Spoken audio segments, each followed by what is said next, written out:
Okay, here's my buddy Matt Hello. from New Zealand. Quite the expat we have here. I'm a permanent expat.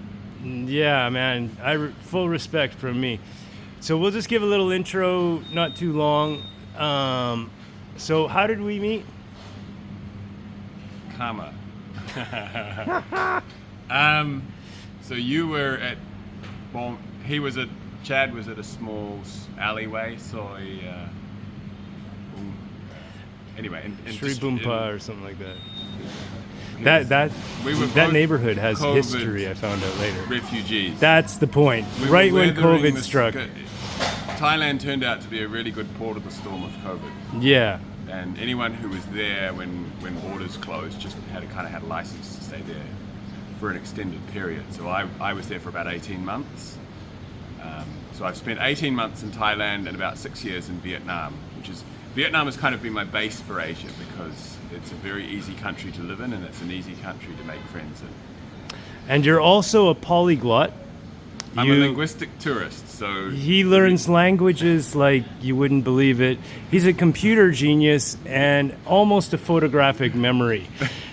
So we'll just stop on that note and continue. Your opinion, which I respect very much, comparing Thailand to Vietnam. It's interesting, and I love Thailand.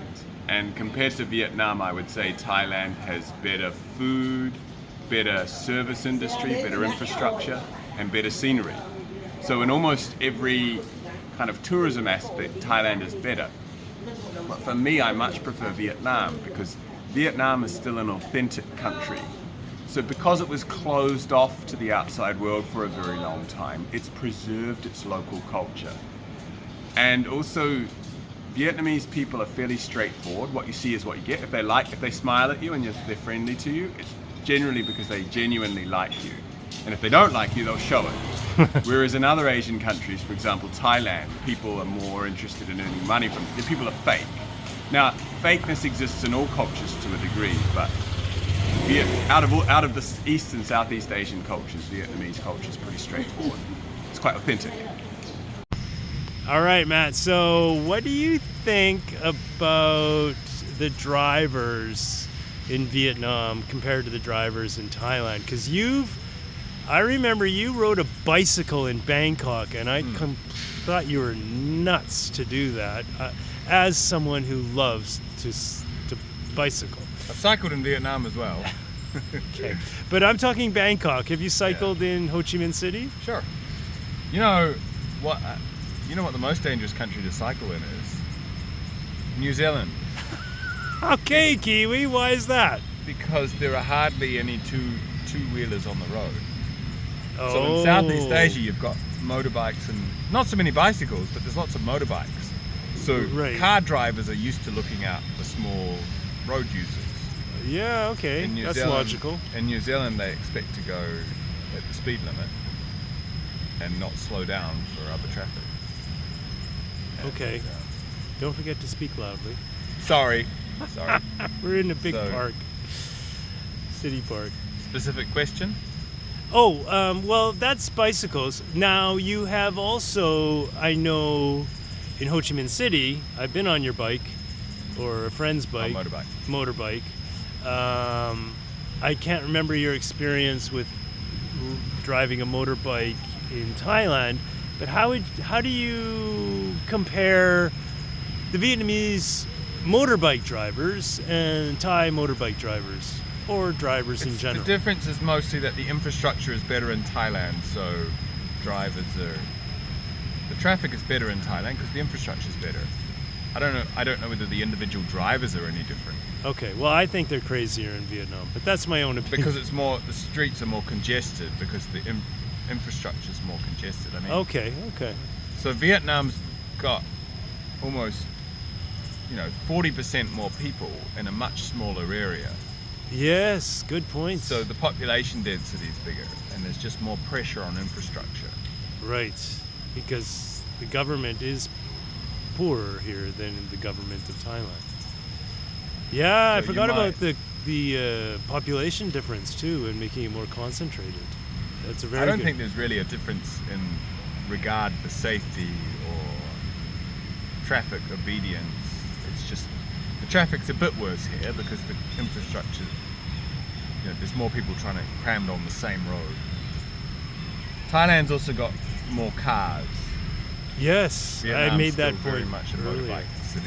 Yes. Big motorbike Country. country. Yeah. Okay, what's that?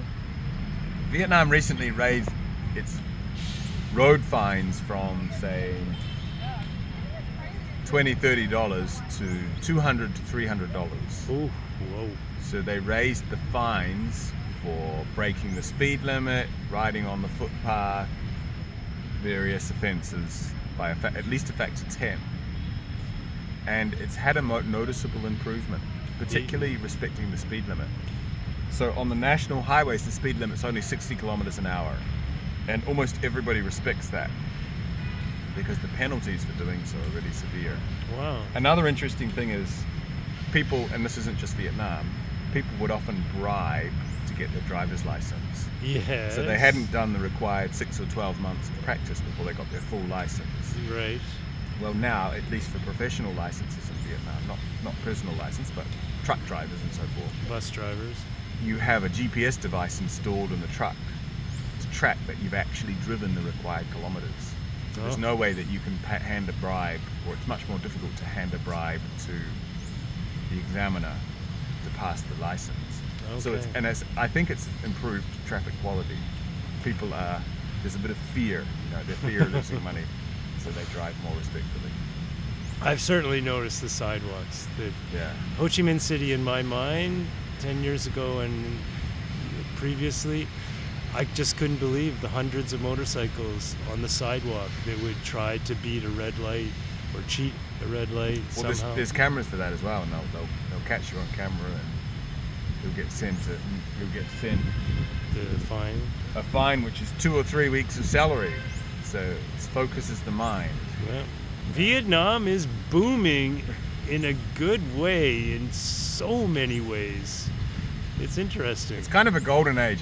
Well, Vietnam hasn't had its first big crash. So you think, like in Japan, they had their economic crash at the end of the 80s. And then you had, for other Asian countries, there was the 1998 financial crisis. Yes. And then more recently, you had China. So China's had its property bust, in the last 5 or 10 years.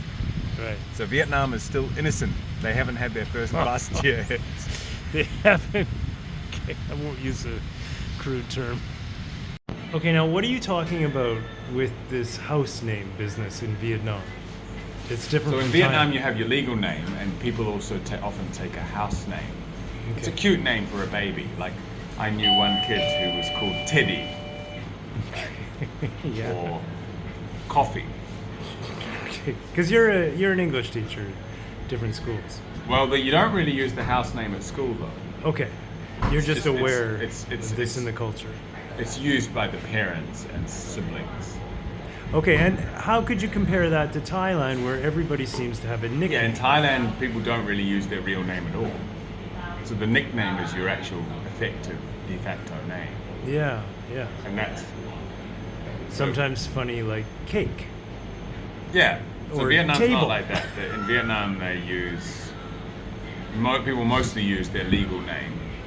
Yeah. But they do also have a house name. But the house name's mostly just when you're little. It'll be a cute name like Teddy or Sugar or something that you don't necessarily want to get called by. When Like, you I know one get little to boy high who's- school. Yeah, I know one little boy who's called Sugar, right? Once he gets to a certain age, he won't want to. His mum might always call him Sugar, Okay. but he won't want his friends to call him Sugar. Okay. Yeah, that is different from Thailand. Okay, Matt, how are you doing it? How are you doing you want to talk about visas? Vietnam so- versus Thailand? In this gorgeous rooftop bar. We're saying adios until next time after this. For Vietnam, you have to pay up front. In Thailand, you can turn up, and until recent, I think maybe still it's 2 months, or maybe they've reduced it to 1 month. It's on arrival. Right. You The get limitation is it's that- 60 days plus you can renew it for 30. Okay. But the limitation, if you want to stay here longer term, it's much easier in Vietnam. Now that may change, but basically because it's not a traditionally popular country, they're not sick of foreigners here. So you get the 90 days, and unlike places like North America or the EU, you can just get another 90 days. Like you might have to do a visa run. Classic visa run. Yeah. Yeah, Thailand. Like, so I just did a visa run last week. I went to Cambodia. I actually drove my motorbike to the border. Yeah. And walked across to Cambodia for the day. Okay. So I didn't even get a hotel in Cambodia. You just left your bike on the Vietnamese side. So I crossed over into Cambodia at about 8 a.m. and then by 6 p.m. I had my invitation letter, and when I had to walk, I just walked back into Vietnam. Did you experience any corruption from any officials? So if you come, they're more corrupt on the land borders. So usually, if you get an e-visa, they'll last for like $5 or $10. Okay. They are the central government is cracking down on that, but it's always so. Actually, if you push, one time I was with this European backpacker who was like, he was a young guy and he was outraged by corruption, so he just straight up refused to pay. Yeah. And we were traveling by bus. This is the Vietnamese side or the Cambodian side? No, I've never had any issues on the Cambodian side. Okay. Okay. And the whole bus tour was like waiting, and he was like standing there with his arms crossed. I've been in that situation. But because of the peer pressure of us all waiting, the guy gave up because it's. Yeah, I know that. But yeah, you don't really pay bribes if you fly in. Right, the international airports or something. It's just a bit more professional. And people have said like when you fly into Saigon, it's got like very long queues, which is slightly annoying. But look at it this way: it's a 90-day visa. Yeah, and it's if you have to wait 30, 40 minutes, or 50, even an hour in the queue. It is annoying, but it's only once every 3 months. I would say that's a pretty good deal for getting to live here long term. So I've lived in Vietnam for about roughly 6 years. Yeah. And this year is the first time where I'm actually getting official residency. Previously, I was just a visa runs. Yeah. Okay. So you know all about that, and that's through work you're getting. Yeah. Well, part of it is I had an APEC card, which not that many people would be eligible for.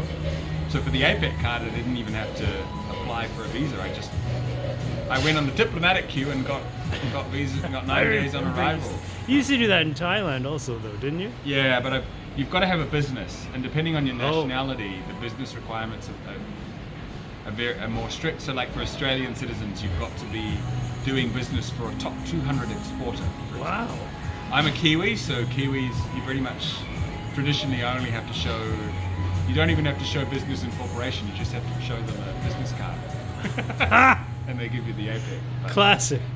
Matt, it's been a pleasure interviewing you. And I can't wait to meet you again in the future. Somewhere, wherever. Hang up, like. Bye-bye for now.